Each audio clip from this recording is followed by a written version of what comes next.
So today we are going to talk about body fluids and circulation. This is a very important chapter. Its weightage is high, so we will discuss in regarding to board examination as well as the NEET examination. So let's talk about first fluids. This chapter talks about heart, blood cells, and blood. Okay, so let's first understand what are body fluids. How many types of fluids are there? We know about blood. Is there any other fluid other than this? Why we need fluid in our body? What is the use of it? So the body fluids, they are the medium for the transport of your oxygen, nutrients, and also the waste products. Even your whatever food you are taking, like suppose you have taken some rice, dal, pulses, curry, and all. After eating, all the absorption takes place in your stomach and intestines, and after that all the fluid, they will reach to the blood. From the blood they give to the cells, they give to your cells, and from cells undergo some metabolism, respiration, they break down the products and they produce ATP, energy, and other requirements of your body. Oxygen is very important for the survival, and other important. So after metabolism, after producing energy and the things, what you have is the waste product. So waste product is also again kept brought into the blood. Waste products again, they come back into the blood. So these body fluids, they are very important for us. There are two types of body fluids. One is intracellular fluid and there is extracellular fluid. Intracellular fluid means these are present inside your cell. The cytoplasm, it's all fluid, it's all water. So intracellular fluid is the fluid which is found in your cell. Extracellular fluid is the fluid which is outside your cell. Okay, like blood. What extracellular fluid? Blood, lymph, CSF. So these are the extracellular fluid, and these body fluids are very important because these fluids if these fluids are very less, such as in diarrhea, in diarrhea there is a lot of passage of the watery stools from your anus, watery stools, lots of watery stools. Because of that, the body fluids reduces, so you get dehydration. Because of dehydration, reduce in your blood pressure and all. So then we give IV fluids, intravenous fluids, and we correct the dehydration. So it's very important to maintain your body fluids. So that's why there's a term called homeostasis. I'm not talking about hemo, not blood, we are talking about fluids.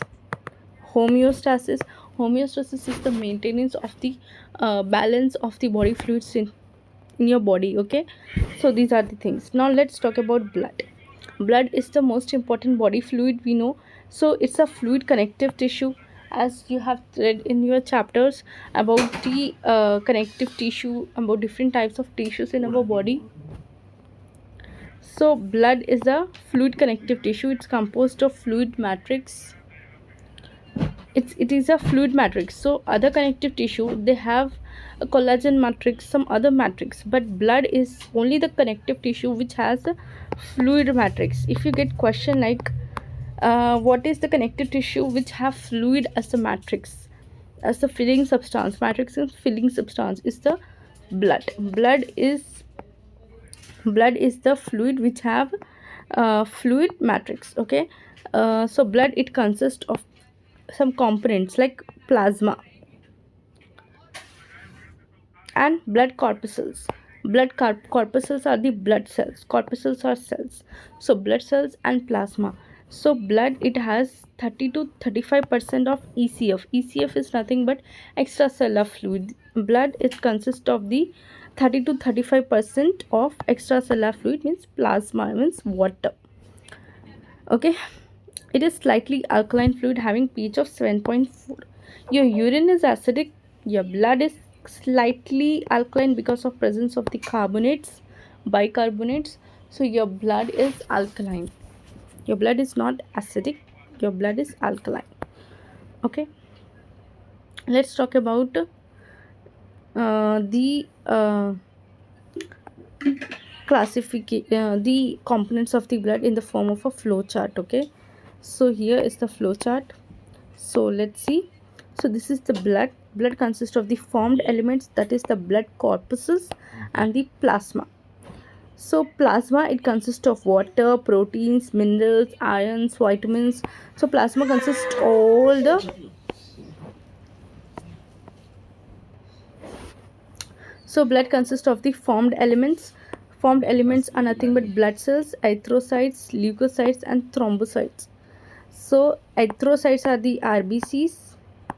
Remember this, leukocytes are the WBCs, thrombocytes are your platelets. Okay, and plasma consists of your water, proteins, minerals, ions, gases, everything. Gas, yes, other gases.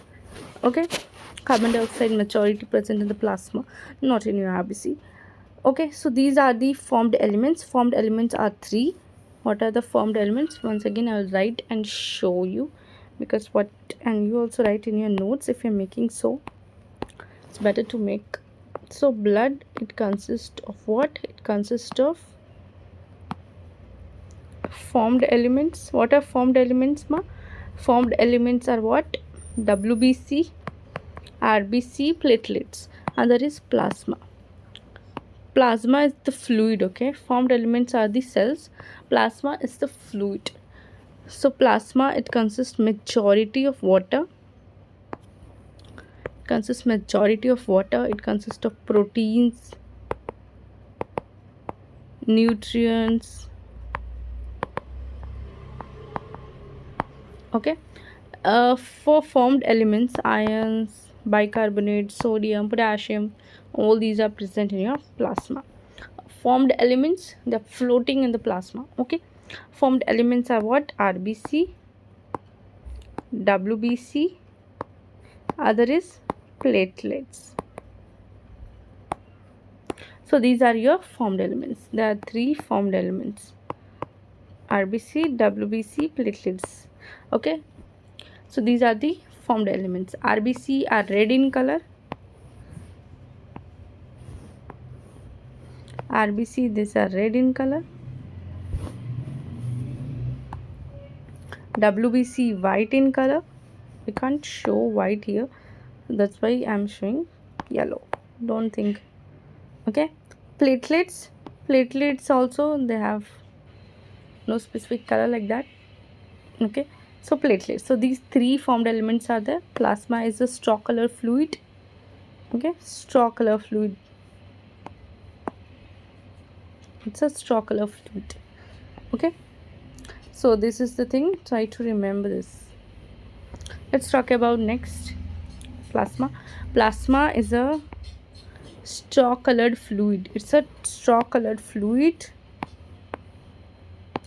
It's a straw colored viscous fluid. It's a viscous fluid. Viscous means if you if you take out your blood and keep it in a test tube open in the air, then what happens? All the water evaporates and your thick blood will, the plasma will become very thick. Viscous means it will easily evaporate. That contains 55% of blood volume. So 55% is plasma in the blood, and 45%, remaining 45% is your formed elements. So plasma is 55%. So plasma is how much? 55%, and formed elements are 45%. Okay, and plasma, what are there? 90 to 95%, 92% water is there, 6 to 8% proteins. And protein, you have different types of protein. Three types of protein are there: fibrinogen, albumins and globulins. You have glucose, you have amino acids, and you have small amounts of minerals like sodium, calcium and chloride, etc. I'll tell you in the type of flow chart. Okay, I'll summarize this. give a big table. Okay, erythrocyte, leukocyte, platelets are collectively called formed elements. Erythrocytes are most abundant cells in human body, and total RBC count is 5 to 5.5 million, which is slightly less in females due to menstruation. Formed in bone marrow. Nucleus is absent in mammalian RBCs, having biconcave shape. Every 100 ml of blood contains 12 to 16 grams of hemoglobin. Lifespan is 120 days. Destroyed in spleen. Spleen is called graveyard of RBC. Leukocytes, these are colorless due to absence of hemoglobin.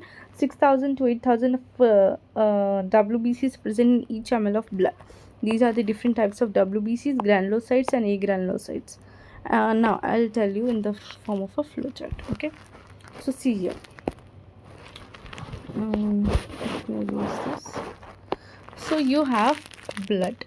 In blood you have two components. Okay, you have plasma, which is how much? 55%.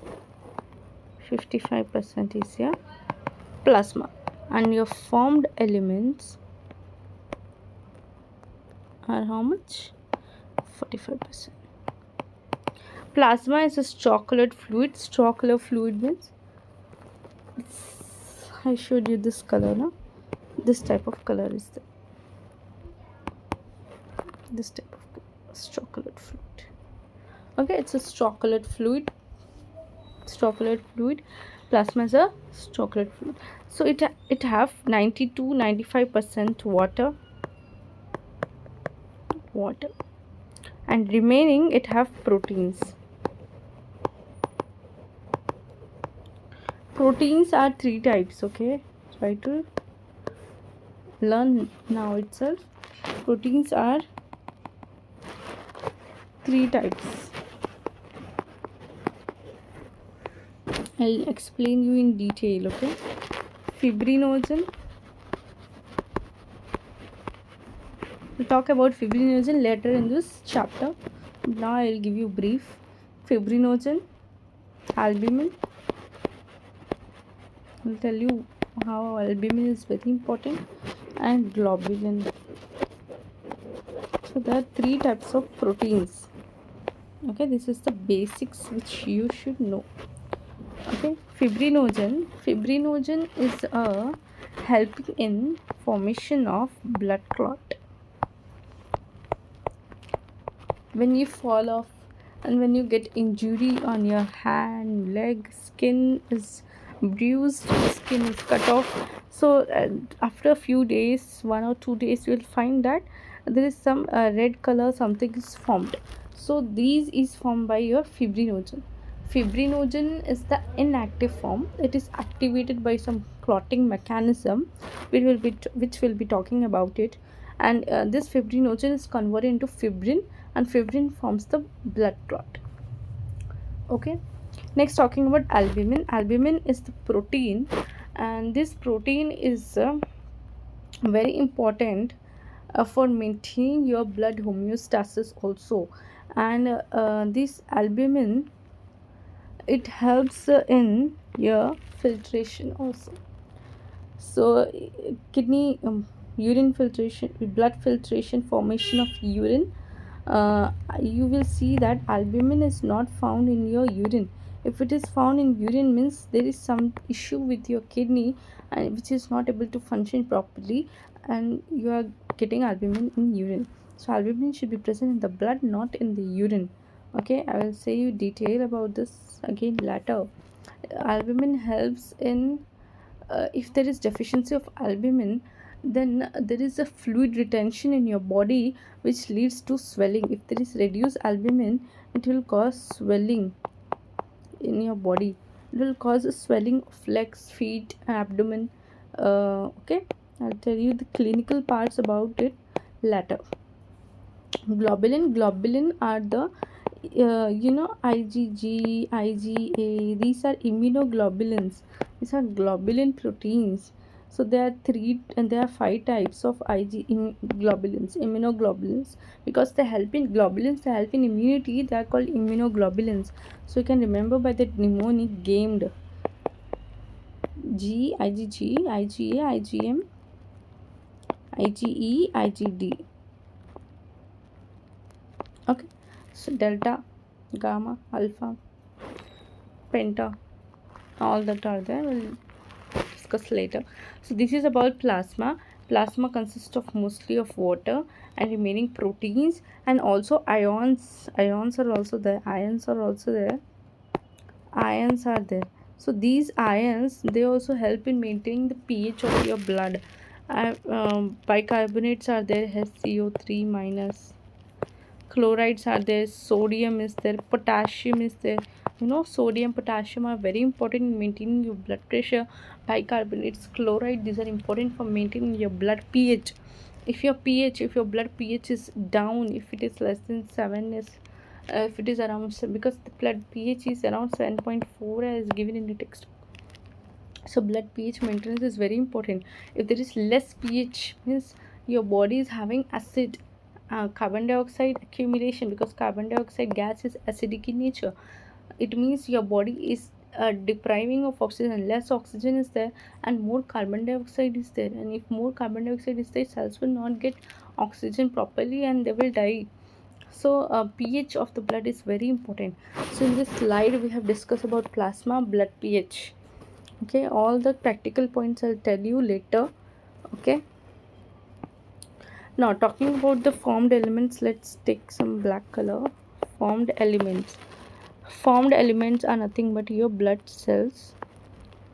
So you have three types: RBC are red in color because of the presence of a pigment. What is that pigment? Hemoglobin. What is that pigment? Hemoglobin. Hemoglobin is responsible for the red color of the RBC. Another is WBC. WBC are the colorless, or you can say white. Why they are white? Because they lack hemoglobin. There is no hemoglobin in WBC, and WBC are of different types: granulocytes and agranulocytes. Talking about platelet. So RBC, the normal number in females and males are different. Now let's take separately about the RBCs. So there are three types of cells: RBC, WBC and platelets. Understood, right? Let's talk about the RBC. RBC are what? Biconcave in shape. What is the shape of the RBC? Biconcave. Biconcave means at the periphery they are thick, okay, and at the center they are thin. So this is the shape of the RBC. Shape is what? Biconcave. Biconcave shape. And in the males the number is different because of several factors I will discuss here.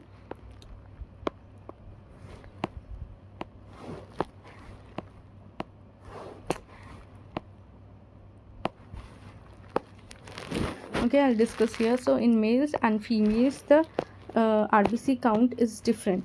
In males 4.5 to 5.5 million RBCs are there.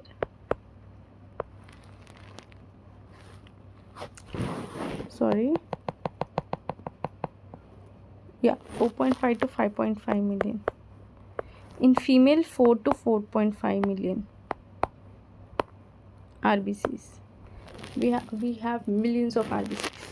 We are millionaires in terms of RBCs. So we have millions of RBCs in our blood. If you are female, you have 4 to 4.5. If you're male, 4.5 to 5.5 million. In males, the RBC count is more because of the influence of testosterone. Testosterone is the male hormone. It's a male androgenic hormone, and in females it's less because of the estrogen, and females undergo menstruation, because of which a lot of blood loss is there. Okay, so because of this the count varies, but the main reason behind increased number in males is testosterone and females is estrogen. Okay, because of the menstruation there is a blood loss, of course. But what about menopause women? They should have the same RBC count now, but still they have less because it's by nature, because of the hormone presence. Anyways, this now is different, quite difference is there. Okay. Now, after talking about the RBC, what is the lifespan of RBC? Lifespan of RBC is about 120 days. 120 days is approximately how much? 3 months. Okay, so try to note down this in your NCRT side space so that it's easy for you to revise. So in males and females, the number of RBC is different. And talking about hemoglobin now, let's talk about hemoglobin. Okay, so hemoglobin, the normal hemoglobin, for hemoglobin concentration also we have different values in males and in females, but general value is 12 to 16 grams.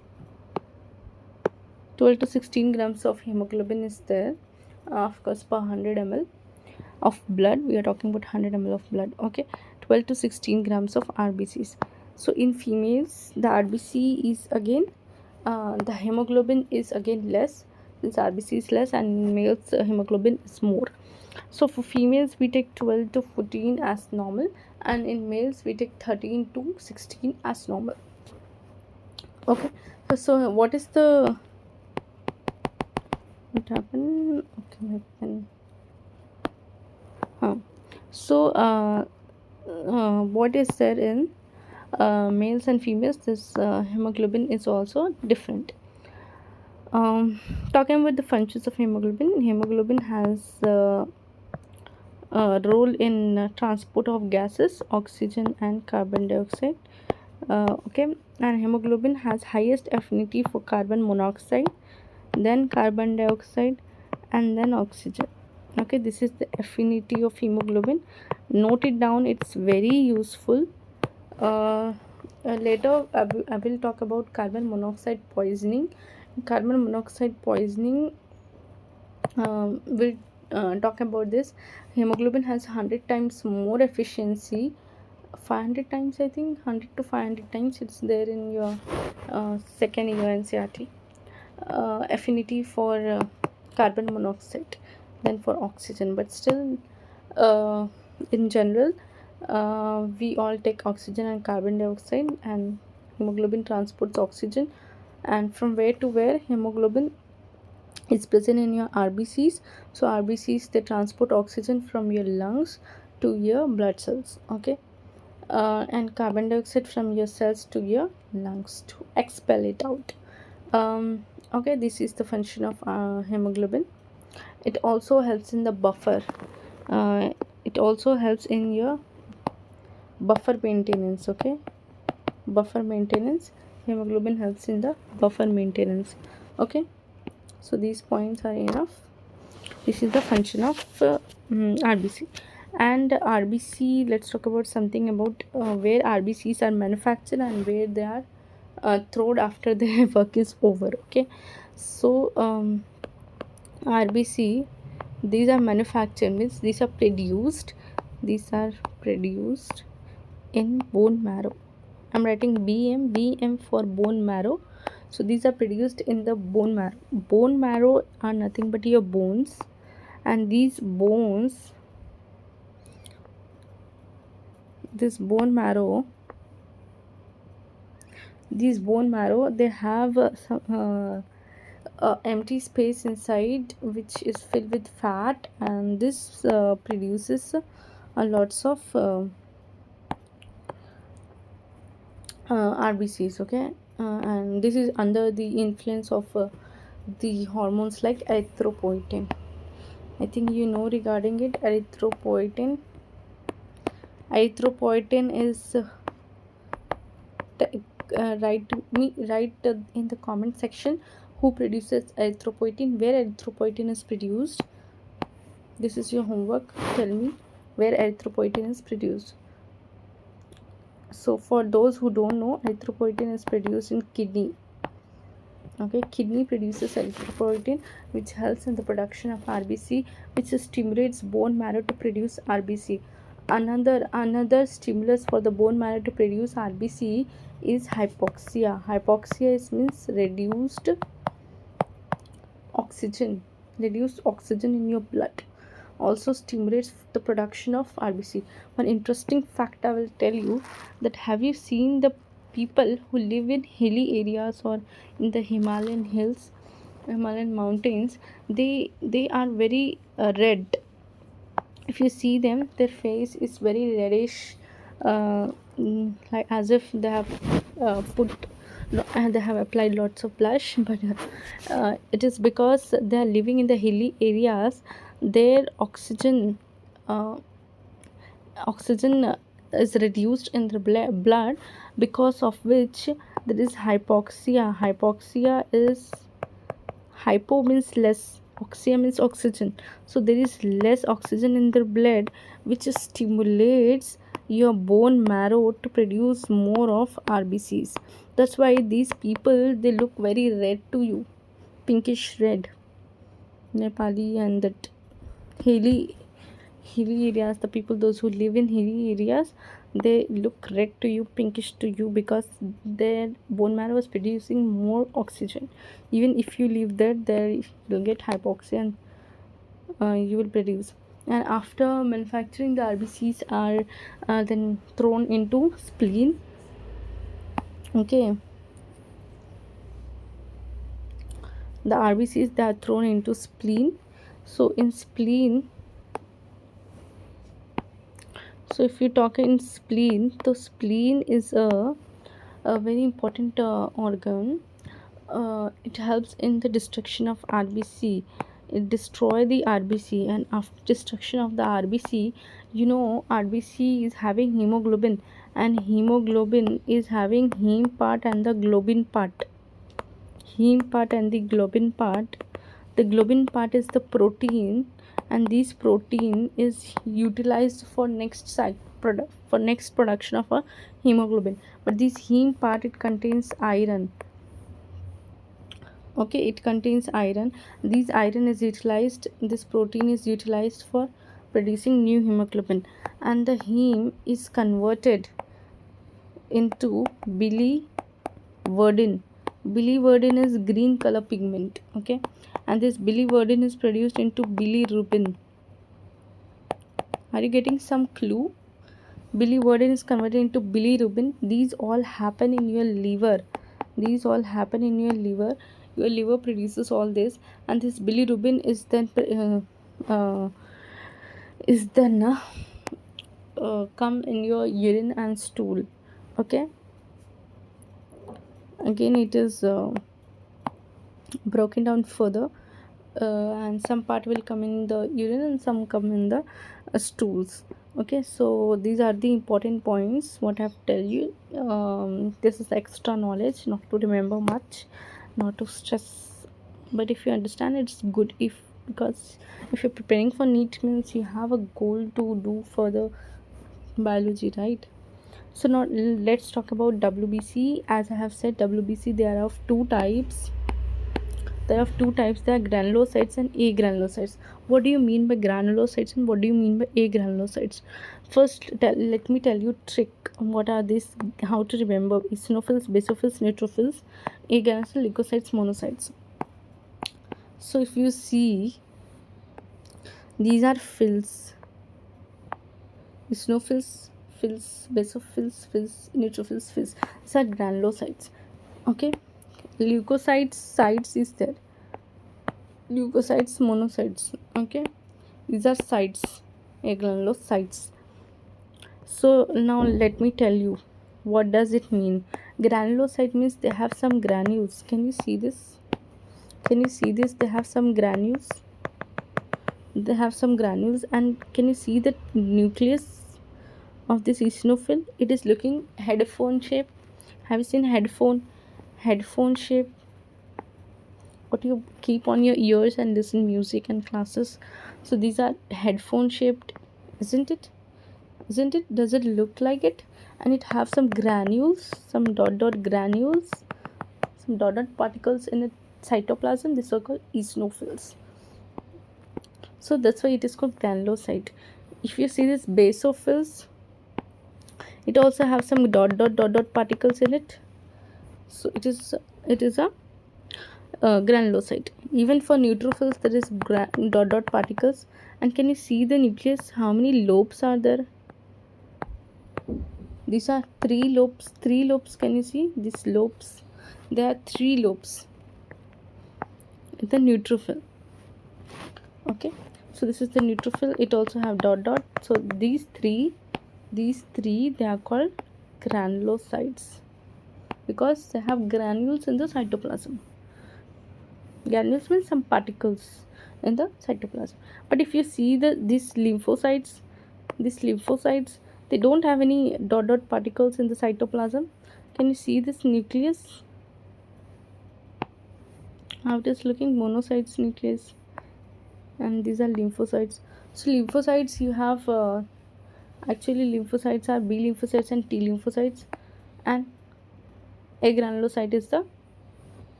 you have monocytes and lymphocytes. For a granulocytes you have monocytes and lymphocytes.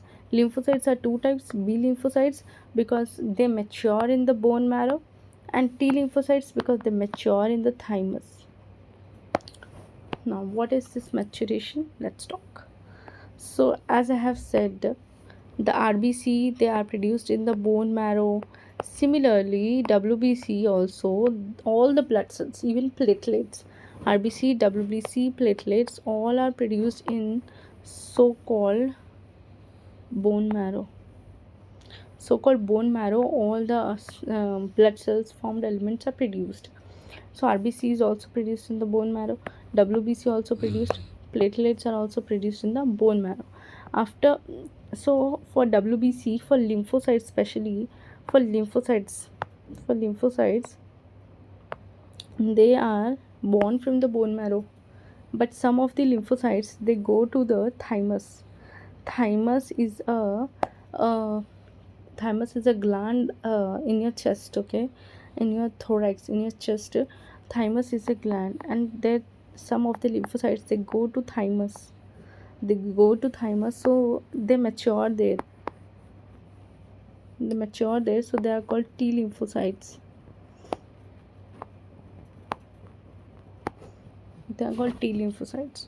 Okay, so this is the story. Did you understand now what are granulocytes, what are agranulocytes? They have granules, so they are granulocytes. So they are fills. Trick to remember is fills. And these are sites. Agranulocytes are sites. They don't have any granules. And this is nucleus. And I have said the eosinophils they have headphone shaped nucleus. And neutrophils they have three lobes. They are multilobular. So monocytes they have bean shaped nucleus. Can you see?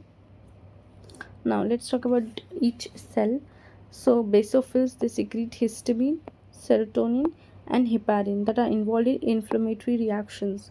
So basophils they secrete histamine. These are the basophils. Basophils are least in number in our body. Okay, whenever you give your test for CBC, complete blood picture or complete blood count, there you will see the basophils number is 0 because these are very minimum. Okay, these are not seen in the blood. So if there is any inflammatory condition, then you will find basophils in your blood, and they will secrete histamine, serotonin, and heparin. These three things. When there is inflammatory reaction in your body, the basophils they come and they secrete histamine, serotonin, and heparin. Okay, and eosinophils resist infection and allergic reactions. Okay, so let me tell about eosinophils. Okay, eosinophils eosinophils their number is raised during two conditions. One is infection and this allergic condition. Allergic conditions their number is increased, and another is infection. Which infection? Parasitic infection, worm infection. Worms, ascaris worm infections. Worm infections. During worm infections, the number is increased. Ascaris worm infection. This is Ascaris. So the as during worm infection, the eosinophils number increases. So whenever a person is having allergy, when we give the blood for blood count, complete blood count, if we see the eosinophil number is increased, it means the patient is having allergy or the parasitic infection like the worm infections. Okay, so this is the importance of eosinophils.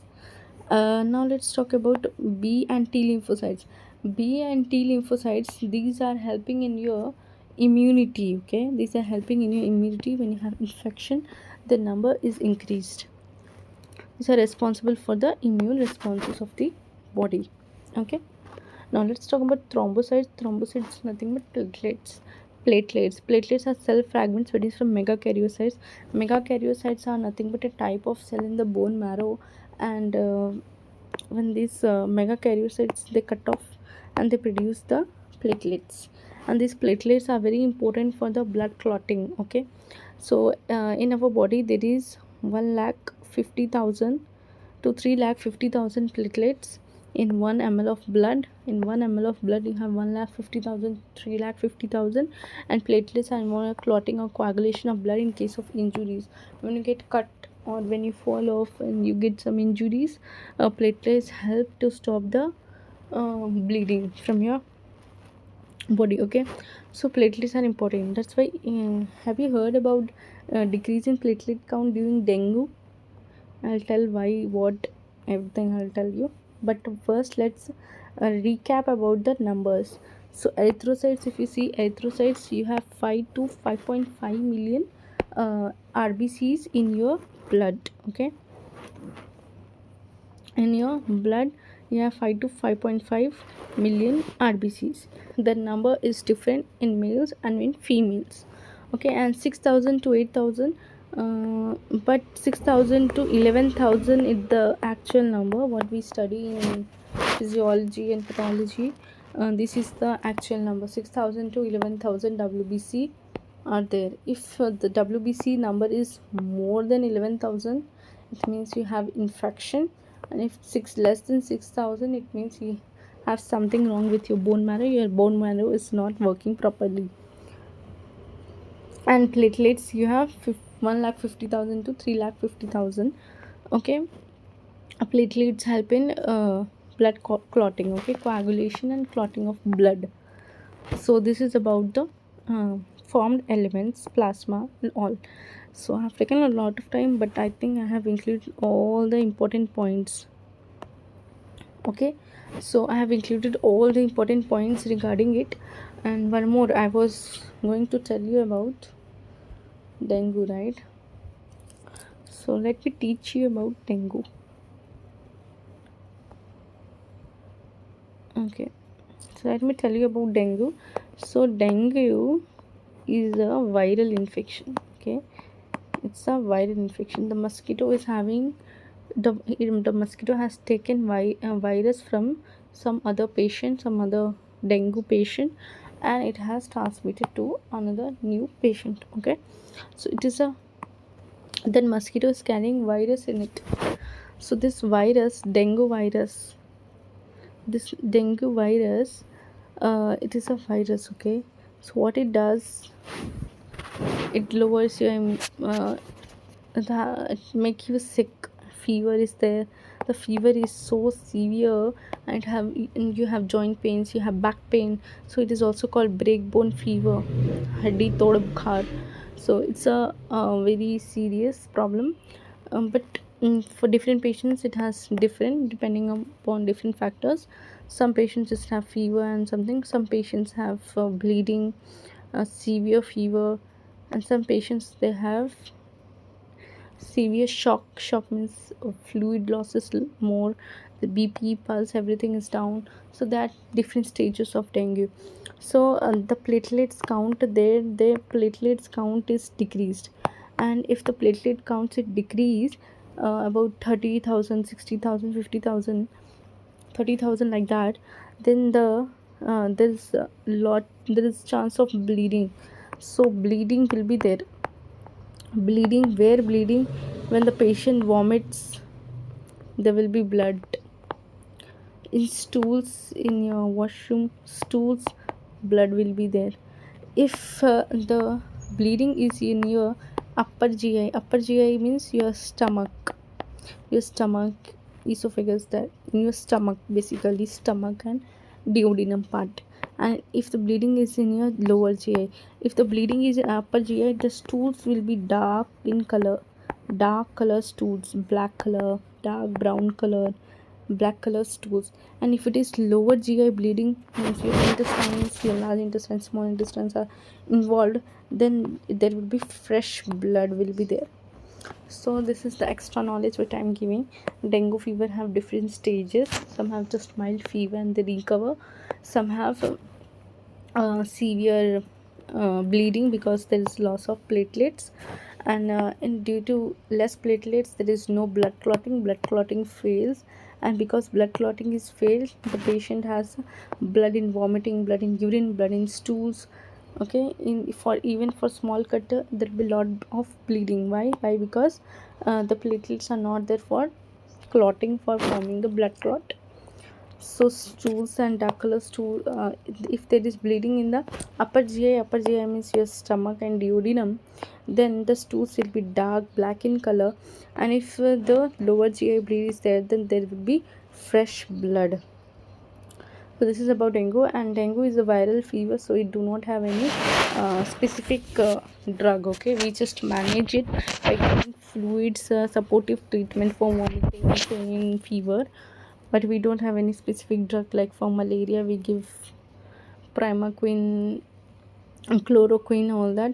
For dengue it's a viral fever, so we don't have any specific antibiotics for it. This is the extra knowledge what I gave, and I've spent a lot of time. Now let's talk about blood groups. So these are different types of blood groups. So blood of human beings differ in certain aspect, though it is same in the individual. So blood groups is decided by your RBC membrane antigens. RBC membrane antigens. Okay, RBC is there. RBC have some kind of antigens on it, that is called surface antigens. So RBC have surface antigens which decides your blood group. So I'll make you understand, but first let see different types. So this system, this ABO blood group system, it is called ABO blood group. It is called what? It is called ABO blood group system. It was given from some scientist. It's not required for you to remember the name of the scientist. So ABO blood grouping system was given, and it is based on the presence or absence of antigen on the surface of the RBC. Antigen A and antigen B, two types. Okay, the plasma of an individual also contains two antibodies produced in response to antigens. The plasma, it has antibodies. So RBC has the antigen, plasma has the antibody. But see what kind of antibody is there. See, if RBC is there,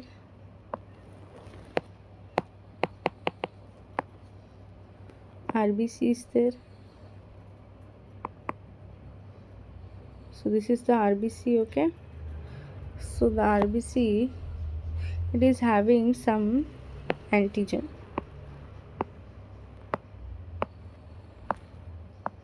Suppose this pink color is A antigen.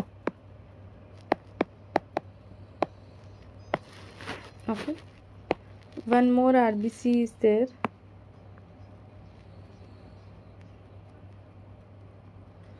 Let's take blue color.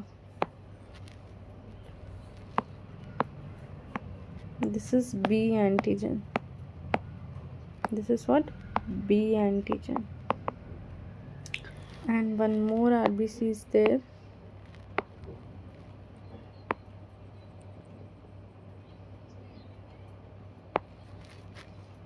Let's take both blue and pink color.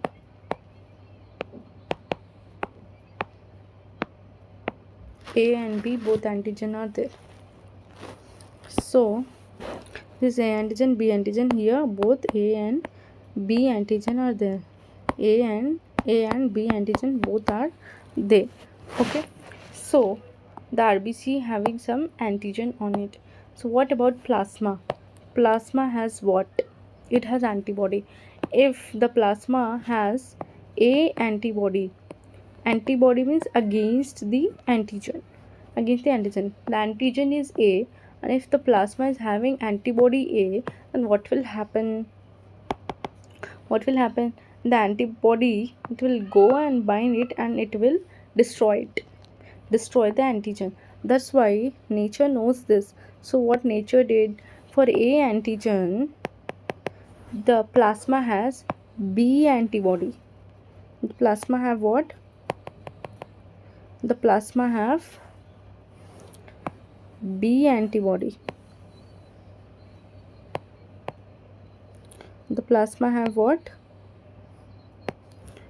B antibody. Plasma have B antibody.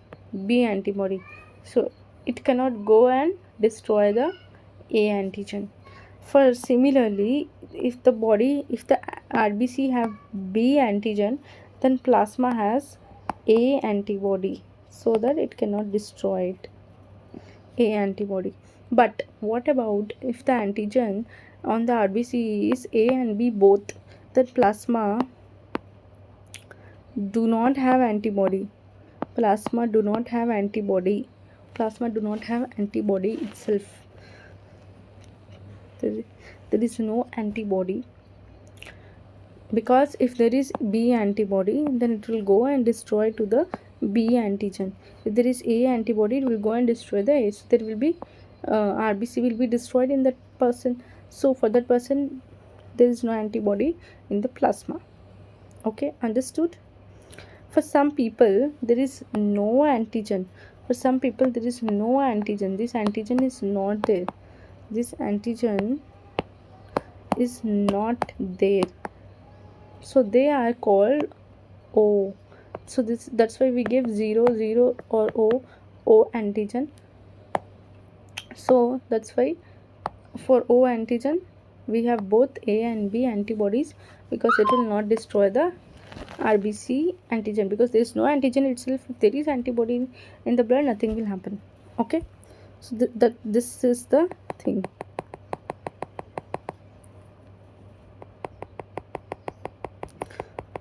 Okay, so this is the thing. So now let me explain you. You understood about antigen and antibody? I hope so.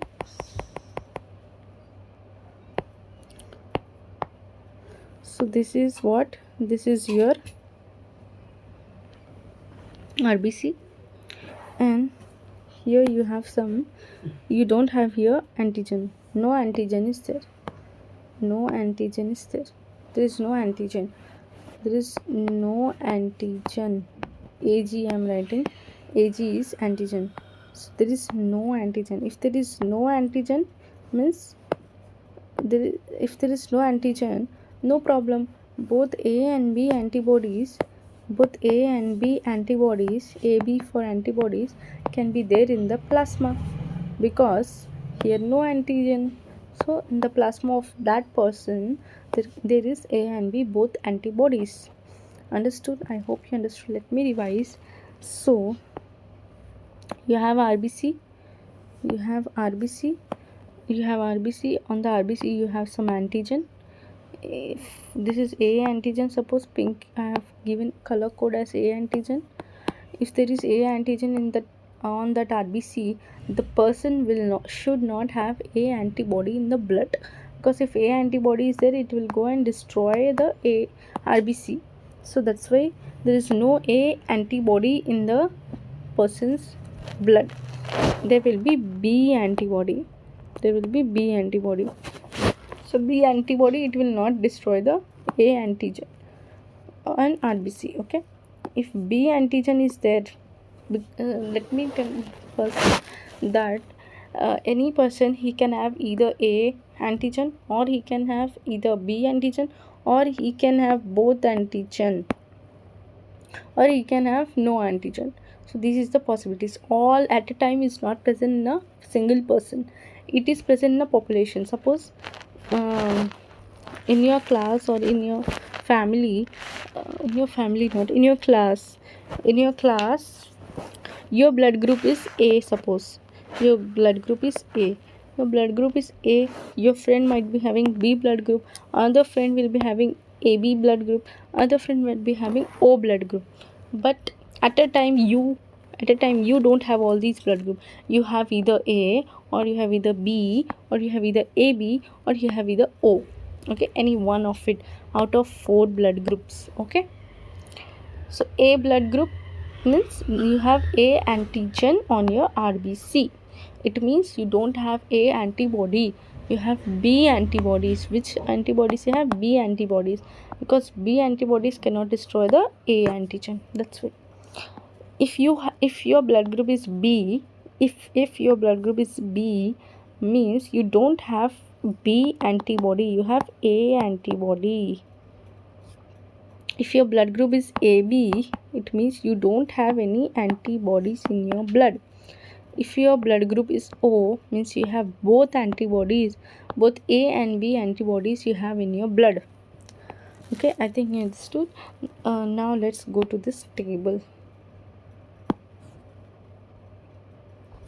If you see on this table, if you have A blood group, then you have A antigen on your RBC, and then you have anti-B antibodies. Anti-B. If you have A, you will have B. This is on plasma, this is on RBC. If you have B blood group, if you have B blood group, you have B antigen on your RBC, then you have A antibodies in your plasma.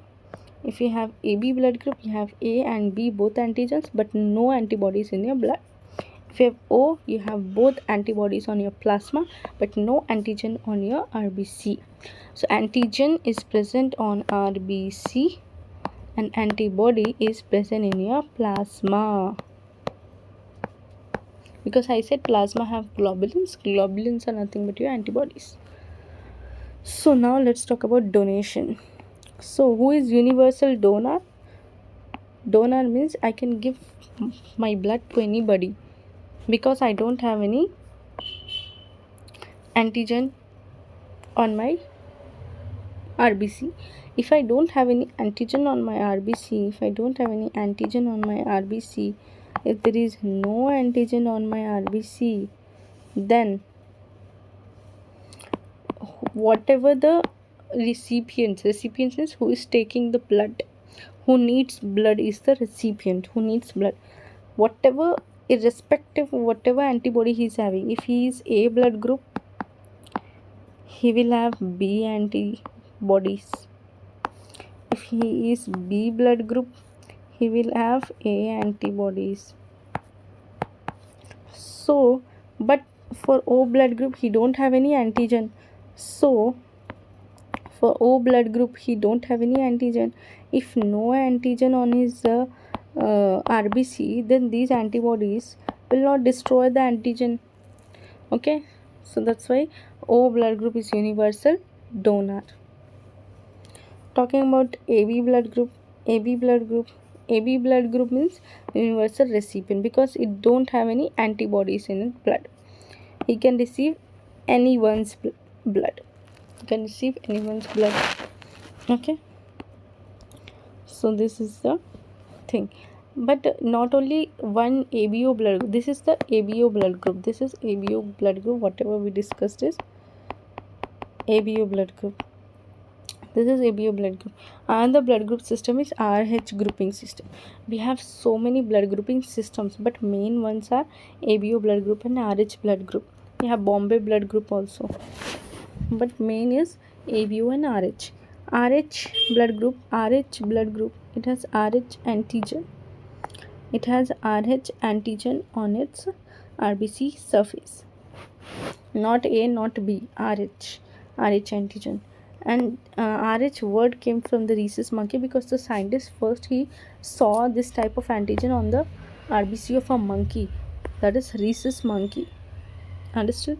Rhesus monkey, when the scientists were researching, he saw this type of antigen for the first time in the RBC of a monkey called rhesus monkey. This is a type of species of monkey, rhesus monkey. So he observed first time, that's why he named the blood grouping system as Rh blood grouping system.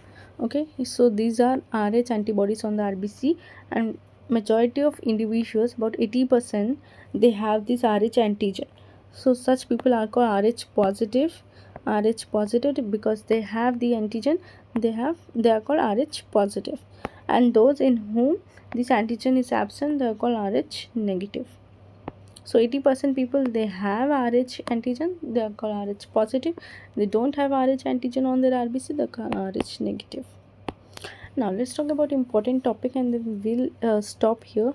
Blood clotting factors and about heart we'll talk in later class, because this lecture is becoming very long, because I have explained each and everything in very detail. Okay, talking about erythroblastosis fetalis. Fetus means baby. Okay, fetus means baby, fetalis means baby, fetalis means baby. What is erythroblastosis? Erythroblastosis is nothing but erythro means RBC, blastosis means blasted, destroyed. Why the RBC of the fetus is destroyed? Let's talk about it. So as we have said, those who are having the Rh antigen, they are called Rh positive, and those who do not have Rh antigen, they are called Rh negative. Suppose there is a mother who is Rh negative. So she is mother, she is Rh negative, and the father is Rh positive. So, 1 minute. The father is Rh positive. The mother is Rh negative.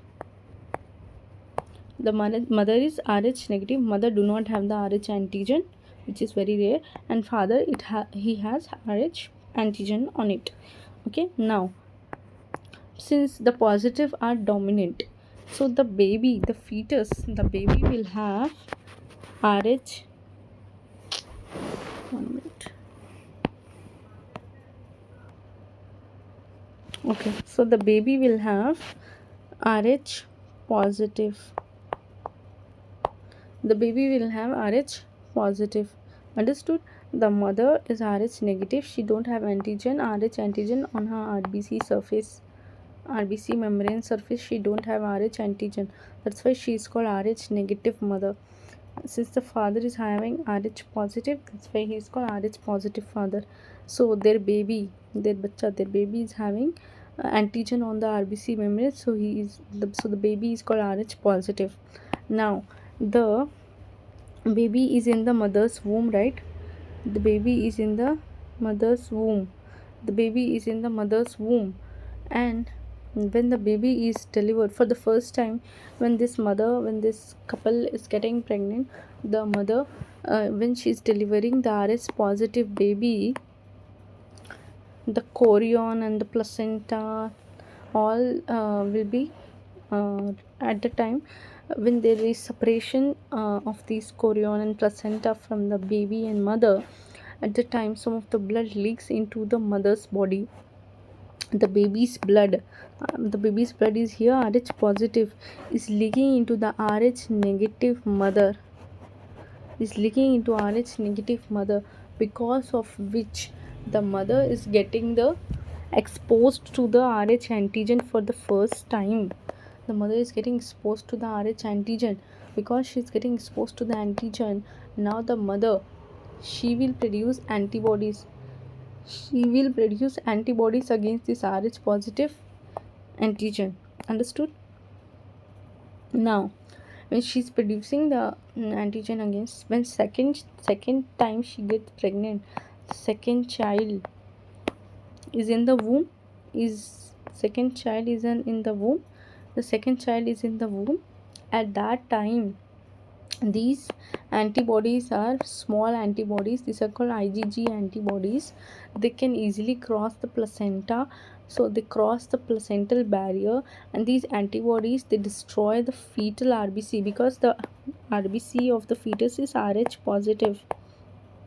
The mother has produced Rh positive antibodies, has produced antibodies against the Rh positive antigen. Rh positive antigen. So Rh positive against Rh positive antibodies she has produced Rh antibodies. So now this will destroy the RBC of the fetus. Now the fetus will RBCs will be destroyed. Now he will have less RBCs. Less RBCs means anemia. So the baby can die without RBCs because the RBC is destroyed by the mother's RBC. But nowadays, because of advanced technology and improvement in the science and studies, yeah, we whenever the lady gets pregnant, we ask her to undergo her blood group testing, and if she is Rh negative and her husband is Rh positive, then what we do, after the delivery of the first baby, we give her antibodies against the anti antibodies we give her antibodies against what? Anti-Rh antibodies. Anti-Rh antibodies. So that whatever the mother is producing antibodies, na, she is producing antibodies against the Rh positive antigen. She is producing against this anti-Rh antigen. So now these antibodies will be neutralized in the mother itself. So these antibodies do not enter into the second child. Okay, understood? So this is what given after delivery of the first child, there is possibility of exposure of mother blood with fetus now to develop antibodies in mother blood. Subsequent pregnancy means in the second pregnancy, mother's blood can leak into fetus blood and destroy the fetus RBC. Now talking about the cascade and all, we'll talk in our next class because we have already done with 1 hour. In the next class I will complete this cardiac cycle. It's a very small topic. I'll do it because I was going in very detail about how taught you everything, so that's why it took a long time, but it's definitely help you in future. Okay, thank you so much. What you have to do this, you have to do this thing. So you have to do this thing, okay, and you have to do this thing also, share in your groups. Thank you so much for your patience and understanding. Comment which was your favorite part in this lecture. Okay.